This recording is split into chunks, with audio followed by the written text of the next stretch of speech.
sommes venus à évangéliser, mais nous avons rencontré les femmes affranchies qui nous ont bien reçus. On a distribué des affiches, mais nous avons aussi notre bien-aimé qui va se présenter. Elle a un très grand témoignage.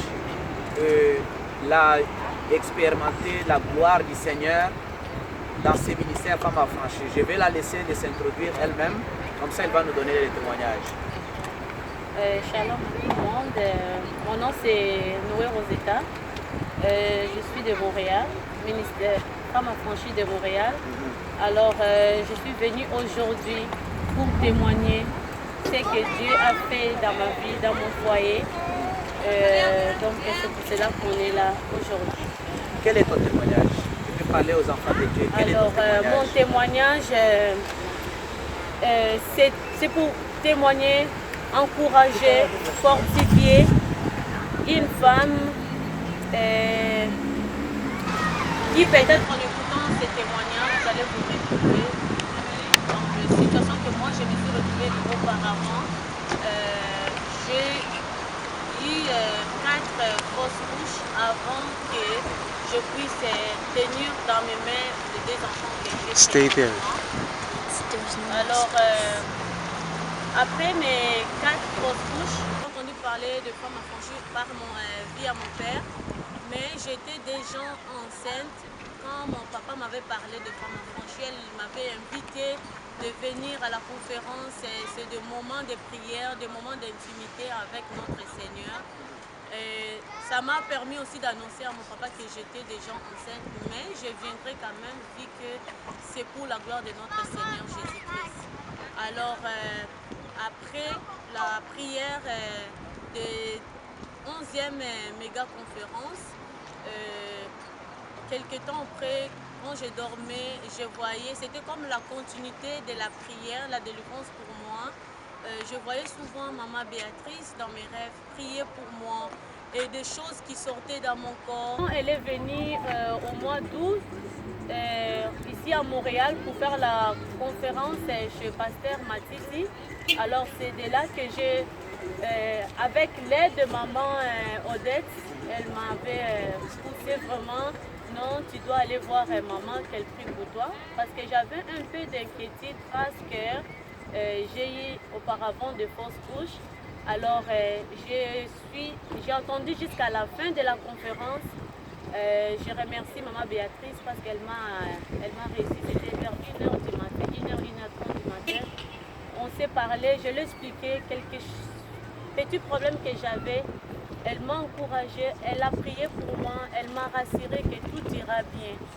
Et que si ça verrait que j'avais un problème, que je le contacte directement. Dieu m'a fait grâce que toute la grossesse s'est déroulée bien. J'ai eu un accouchement normal. L'enfant est sorti à 40 semaines et 6 jours.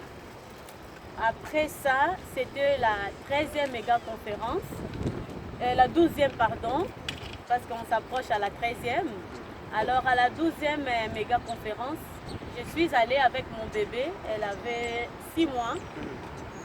Alors à la dernière journée, j'ai profité, j'avais vu Maman Béatrice aller dans une salle avec d'autres sœurs, alors j'étais curieuse, moi aussi j'ai profité d'aller la voir. Je lui ai présenté le bébé Victoria parce qu'elle avait prié aussi pour moi. Alors pendant ce temps-là aussi, dans mon cœur je sentais qu'il fallait que je la parle concernant mes études. Alors j'ai hésité, j'étais comme là, est-ce que je la parle, je la parle pas.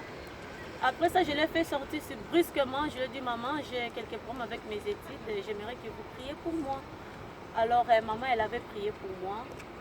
Elle m'a rassurée. J'ai sorti de là avec assurance. Mais en arrivant, au cours de la route, il y avait une voix qui me disait, ils ne vont pas te prendre. L'autre qui me disait, ça va être moi. J'étais comme, non, ils vont me prendre. On a déjà prié, c'est correct. Alors, une semaine après, on m'a envoyé une lettre comme quand on m'a admis au programme que j'ai voulu faire pour mes cours de base parce que j'étais un petit peu inquiète par rapport à mes cours, j'étais tout le temps stressée pour mes cours de français. Alors dès que j'ai fait ce programme-là, j'ai réussi très bien mes cours. au-delà de 70%. Alors, c'était vraiment ça concernant mes études. Un mois après cette conférence, Dieu m'a fait grâce, m'a visité.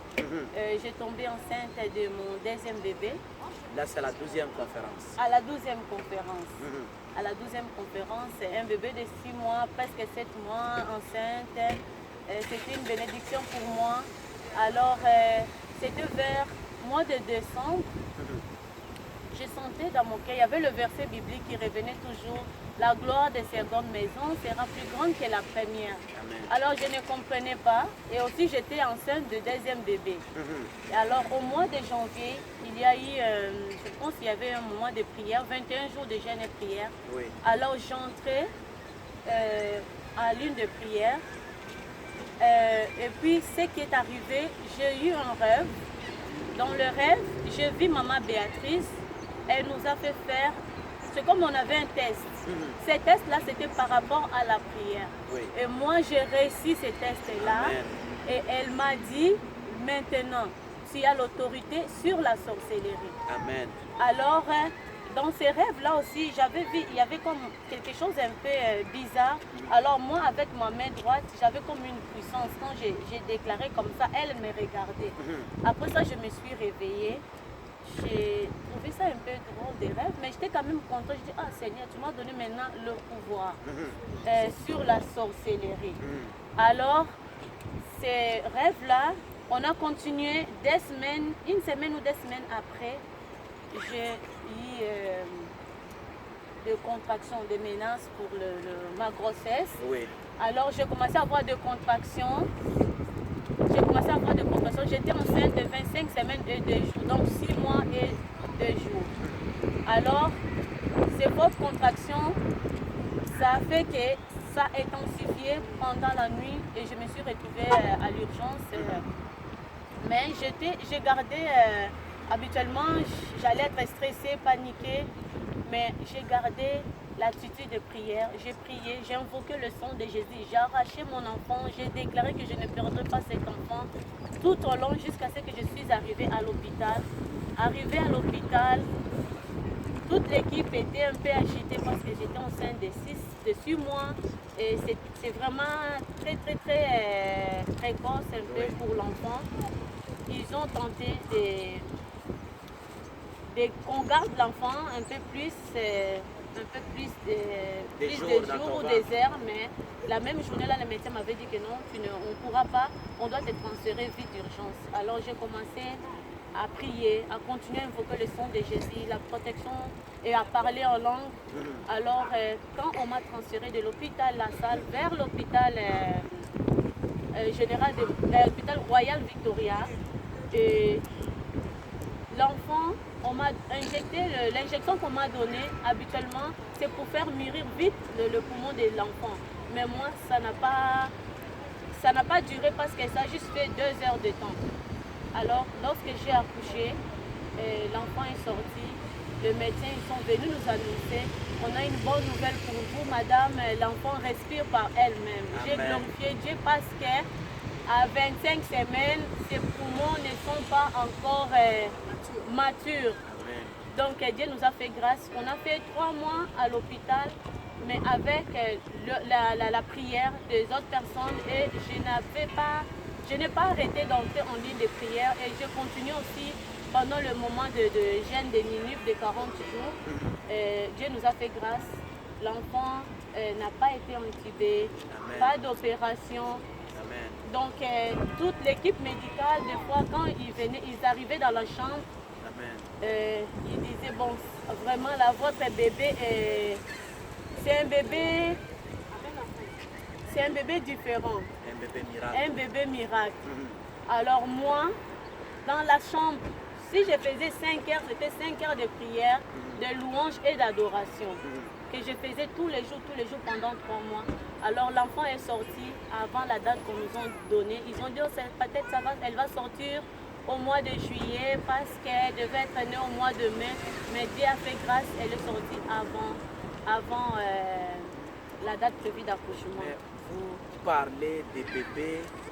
Est-ce qu'on peut voir ces bébés? Que tout le monde qui te regarde, avant que tu puisses quand même donner un message à toute personne qui te regardera. Est-ce que nous pouvons voir ces bébés pour oui. que les gens puissent voir que nous ne parlons pas seulement, mais ce sont des témoignages vivants qui se passent. Ce sont des témoignages vivants qui se passent dans ces ministères. Dieu fait de grandes choses. Ça, c'est le deuxième bébé. J'aimerais qu'on puisse amener les premiers bébés. Comme ça, voilà. Kiki.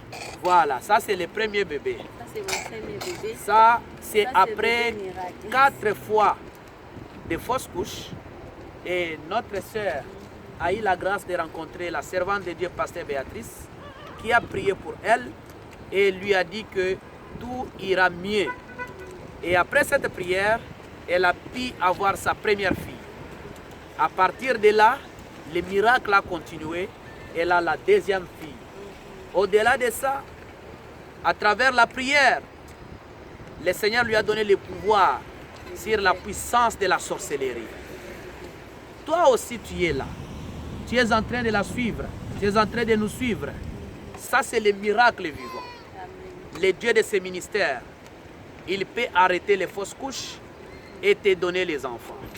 Mais ma soeur, j'aimerais que tu dises à une femme, peut-être qui se retrouve dans les mêmes problèmes que toi, qu'est-ce que tu peux lui donner comme message? Parce que maintenant, nous préparons notre 13e méga conférence.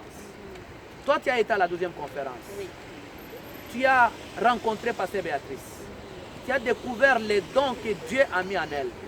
Qu'est-ce que tu peux donner comme message à toutes ces personnes qui te regardent? Je dirais à toute personne qui va me regarder, je vous dirais de venir, de voir ce que l'Éternel est capable de faire Amen. à travers la prière Amen. et à travers ce ministère de femmes affranchies. Amen. Venez, ne vous découragez pas. Peut-être que vous attendez, peut-être que vous êtes découragé, ne vous découragez pas.